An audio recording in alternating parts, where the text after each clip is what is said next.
Takže pro UPTV chtěl bych doporučit všem absintový klub Les v Ostravě, na Masarykáči, kousek schovaný. Moc dobrý pití, moc dobrá zábava.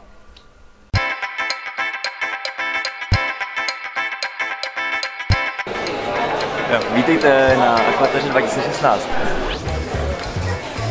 Halo. Máme to zapojený, bohužel. Tak můžeme, ve? Začátkem května se na Olomoucké fóře konala...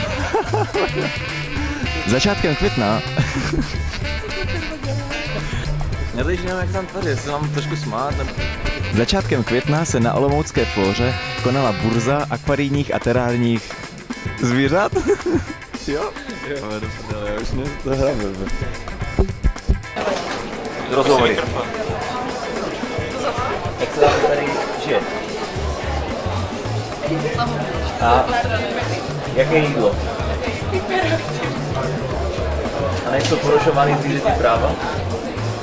To byl názor kralička Azurita.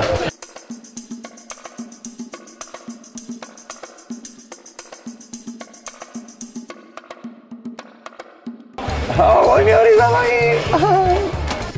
A pokud... Strašné, raz, dva, tři. Máš mě?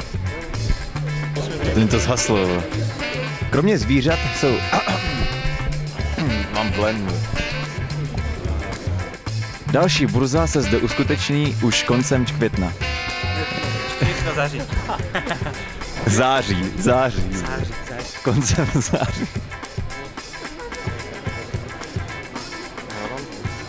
Dobré.